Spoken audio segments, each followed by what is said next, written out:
Uhali gani mtazamaji na mfuatiliaji wa Sauti TV, ni kukaribisha katika muendelezo wa kipindi cha Kioo cha Mwanamke kinachokujia kila siku ya Alhamisi. Leo nimetembelea maeneo ya Kiloleli kwa mhandisi Shangwe Mgaya kuona ni kwa namna gani anawasaidia watoto wenye changamoto ya usonji. Kwa mujibu wa shirika la afya duniani WHO, linaeleza kuwa usonji ni changamoto inayompata mtoto pindi awapo tumboni mwa mama yake, na dalili zake huanza kuonekana kuanzia akiwa na umri wa miaka 3 na kuendelea. Moja ya dalili hizo ni kwamba mtoto anashindwa kuwasiliana vizuri na wenzake, lakini pia anashindwa kuchangamana na wenzake. Jina langu ni Eneles Muinami. Nikushukuru mhandisi Shangwe kwa kunikaribisha nyumbani kwako. Asante sana. Karibu. Sauti TV angependa kufahamu Shangwe Mgaya ni nani hasa? Mimi kama ulivyonitambulisha, kwa majina naitwa Shangwe Mgaya, kwa taaluma ni mhandisi wa kemikali na usindikaji. Lakini pia ni mama wa watoto 3. Mtoto wangu wa kwanza saizi ana miaka 11. Yeye ndio mwenye changamoto ya usonji. Kwa hiyo tulikuwa tunaenda hospitali, tunaenda kliniki, bado hakuna mtu ambaye alikuwa ana uwezo wa kuelezea kama mtoto ana changamoto gani.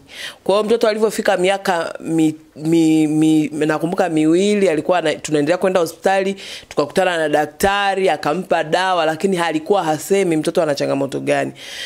Baadaye dawa tulizokuwa tunampa zilikuwa zinamfanya mtoto anabadilika, lakini baadaye sasa tulipata bahati ya kwenda kuonana na daktari bingwa wa mfumo wa fahamu ambaye alivyomuona alikuwa Muhindi.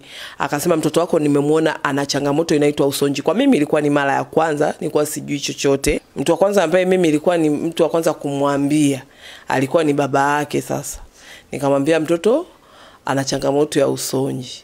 Cha ajabu yeye akaniambia mbona mimi nilikuwa najua.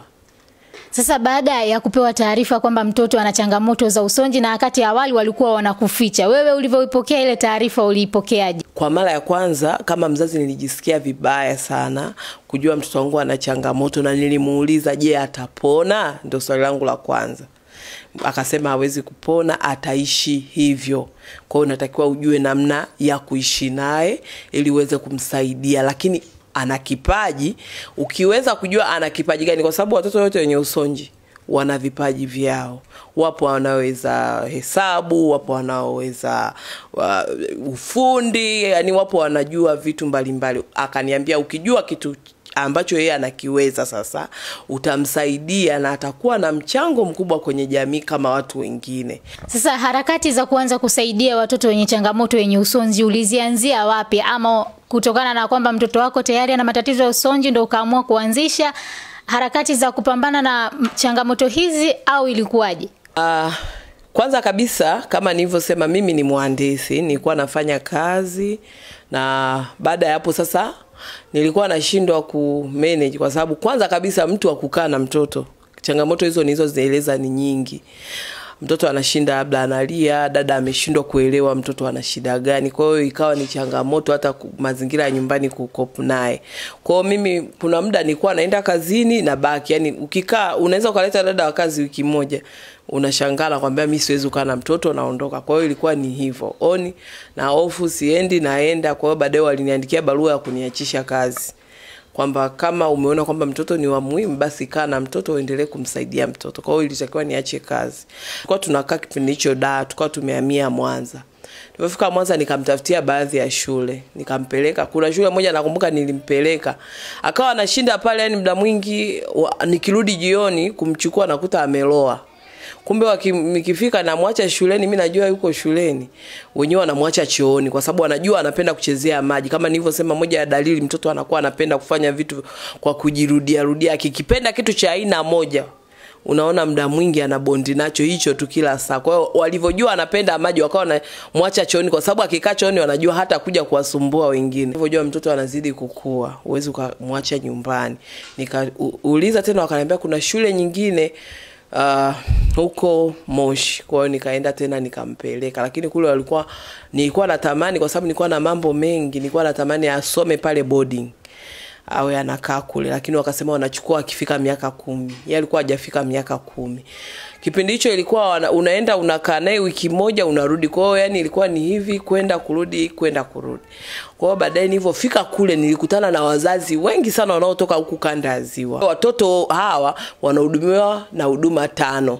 Kwa hiyo zote haziwezi zikapatikana wapi? Kanda ya Ziwa. Kwa hiyo lazima tuwe tuna contact na watu mbalimbali. Kwa hiyo nikaanzisha group la WhatsApp ambapo sasa huko kuna wazazi na wataalamu toka sehemu mbalimbali. Mzazi akihitaji kujua labda huduma fulani napata sehemu fulani, unaweza ukawasiliana naye. Lengo lilikuwa kubwa ni hilo. Lakini baada ya hapo sasa nilipata wazo la kuanzisha sasa taasisi ya kusaidia, kwa sababu nikaona uhitaji ni mkubwa. Mwaka 2019 nakumbuka ilikuwa tarehe 10 mwezi wa 8, tulisajili taasisi ambayo inaitwa Living Together Autistic Foundation, ikiwa na lengo la kusaidia watu wenye usonji waweze kuishi maisha au waweze kupata haki zao, ikiwa ni elimu, ikiwa ni matibabu na vitu mbalimbali. Pengine mtazamaji angependa kujua ama kufahamu taasisi yako wewe iko maeneo gani? Taasisi ya Litafo makao yake makuu iko Mwanza, lakini inasaidia watu Tanzania nzima. Kama nilivyosema, tuna group la WhatsApp ambalo lina wazazi toka mikoa yote. Humo tunapeana ujuzi namna ya kukaa na watoto, na tumekuwa tuna vipindi mfululizo vya Zoom vikielezewa na wataalamu toka ndani na nje ya nchi. Lakini kwa mwaka huu na mwaka jana tumekuwa na wataalamu toka bodi ya tabia ya Marekani ambao wamekuwa wanatusaidia namna ya kuishi na hao watoto na changamoto zao, namna ya kukabiliana nazo. Tumefanya vipindi mbalimbali na wazazi na wataalamu toka ndani na nje ya nchi. Harakati za Litafo kuanzia mwanzo mlipoanzia mpaka sasa hivi mmefanya vitu gani? Kama taasisi, kwanza kabisa tumeweza kufanya matamasha ambayo yamewaunganisha wazazi na wataalamu mbalimbali. Kwanza kabisa mwaka 2020 mwishoni tulifanya tamasha ambalo lilikuwa linajenga uelewa kwa jamii kuhusu usonji, ikiwepo ni wazazi na wataalamu mbalimbali. Wazazi pia walijifunza. Tuliweza kufundisha wadada wa kazi ambao wengi ndio wanakaa na hao watoto namna ya kukaa nao, ingawa changamoto kubwa hata mimi mwenyewe imewahi kunitokea. Wadada wa kazi wengi wanawatesa watoto. Kuna mmoja ameshamchoma moto pasi mtoto wangu. Kwa hiyo tulikuwa tunatamani wadada wa kazi kwanza wao chachu ya mabadiliko, waijue changamoto na namna ya kukaa na hao watoto. Lakini pia tumewakaa na wababa. Wababa wengi wametelekeza familia kwa sababu ya watoto wenye changamoto hii.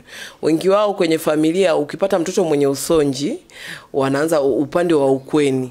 Wanaanza kuambia kwamba umeleta laana kwenye familia. Kwa hiyo unaweza ukaona ndoa baadaye inakuwa na changamoto. Kwa hiyo mwisho wa siku familia zinakuwa na matatizo.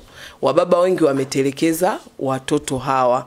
Kwa hiyo tumejitahidi sana kukaa na wababa, kuwaelezea changamoto ya usonji na namna ya kuchukuliana nayo. Ndipo nilipopata wazo la kuandika kitabu cha safari yangu pamoja na mtoto wangu mwenye usonji, ambao nimeelezea habari ya ukweli kuhusu usonji. Najua Watanzania wengi sio wasomaji wa vitabu.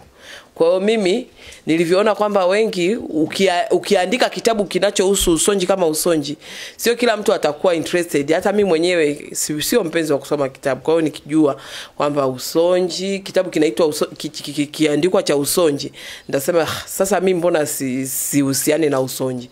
Kumbe sasa nikawaza nikasema kwamba kwa sababu Watanzania wengi sio wapenzi wa kusoma vitabu, kwa hiyo bora ni share story ya ukweli ya mimi na maisha yangu yaliyonikuta, kwanza kwenye familia, kwenye ndoa, ambapo najua watu wengi wanapenda, wanasema mapenzi yanarani dunia. Kwa hiyo watu wengi wanapenda kusikiliza vitu kama hivyo. Nafahamu kwamba Litafo ina maono makubwa juu ya watu wenye changamoto ya usonji. Sasa tunaiona wapi mbeleni baada ya miaka 5 na kuendelea? Kama nilivyosema, maono yetu makubwa ni kuwa na kituo. Tukiwa na kituo tutaleta wataalamu, na wataalamu wameshaanza kutufundisha kama nilivyosema kwenye vipindi vya Zoom. wengi wao wanatamani kuja kujitolea kusaidia kwa sababu wamejua kuna uhaba wa wataalamu. Kwa hiyo kikubwa kabisa ndani ya miaka 5 mimi najua kwa kazi ambayo tumeifanya kujenga uelewa kupitia vyombo vya habari, kupitia vitabu, kupitia vipeperushi, kupitia matabasha, watu wataelewa usonji ni nini na unyanyapaaji kwenye jamii utakuwa umepungua. Kusema umeisha sio rahisi, lakini utapungua kwa asilimia kubwa. Na hata sasa kazi iliyofanyika ni kubwa. Watu wanaelewa usonji, watu wamekuwa positive kuja kwenye matamasha, wanaowaficha watoto ndani wameanza kupiga simu na kusema kwamba nilikuwa natamani mtoto wangu nisiende naye popote, lakini nani kwa kazi nani Litafu inazofanya na ujasiri wa kutoka na mtoto wangu. Kwa hiyo unyanyapaji kwa kiasi kikubwa sio siri umepungua. Kwa hiyo najua ndani ya miaka 5 utapungua asilimia kubwa, lakini kikubwa hao watoto wana vipaji. Maono makubwa ya Litafu ni kuwasababisha watu wenye usonji wapate haki zao stahiki, ikiwa ni elimu na ikiwa ni taaluma yoyote ambayo Mungu amewajalia, kwa sababu wengi wana vipaji mbalimbali. Tunatamani tuwe na kituo ambacho tutatambua vipaji vya hao watoto na kuwaendeleza, na hapo kituoni tunaweza tukatengeneza hata kama ni kiwanda, kwa sababu wengi wanaweza kufanya skills mbalimbali, tuajiri watu wenye usonji. Tunajua kwa nchi za wenzetu zilizoendelea watoto wao wanaajiriwa na wanapata mshahara. Kwa hiyo tunatamani tuje tuwasaidie wawe watu wenye mchango kwenye jamii. Sasa wito wako kwa jamii na kwa wazazi ambao wana watoto wenye usonji ni upi? Na waomba kwanza kabisa, ukishakikubali kitu chochote umeshaweza kukitatua. Kwa hiyo kikubwa kwa wazazi ni kuikubali hali na kukubali matusi na kukubali changamoto zote ambazo jamii inakuchukulia kama mzazi mwenye mtoto mwenye usonji. Ukikubali unaweza ukatoka ukaenda kumsaidia mtoto wako na ukawa mtetezi wa mtoto wako. Kwa yoyote ambaye atahitaji kupata huduma kutoka Litafu ama ambaye anahitaji kuchangia kitu chochote, anawapataje? Kama Litafu tuna akaunti ya Instagram ambayo ni Litafu Tanzania. Ukiingia mle utaona kazi zetu. Lakini pia tuna akaunti ya Facebook ambayo ni Living Together Autistic Foundation. Lakini pia tunapatikana kwa namba 0754 778882 0754 778882 au 0764 547 430. Kwa hiyo nawakaribisha wadau mbalimbali ambao mnaguswa kwa namna moja au nyingine kusaidia au kuchangia watu wenye usonji. Mtazamaji wa Sauti TV, leo nilitembelea maeneo ya Kiloleli kwa mhandisi Shangwe Mgaya kuona ni kwa namna gani anaweza kuwasaidia watoto wenye changamoto ya usonji. Kwa niaba ya timu nzima iliyoandaa kipindi hiki, jina langu ni NLS Muinami. Endelea kufuatilia Sauti TV, endelea kufuatilia Kioo cha Mwanamke. Kwaheri.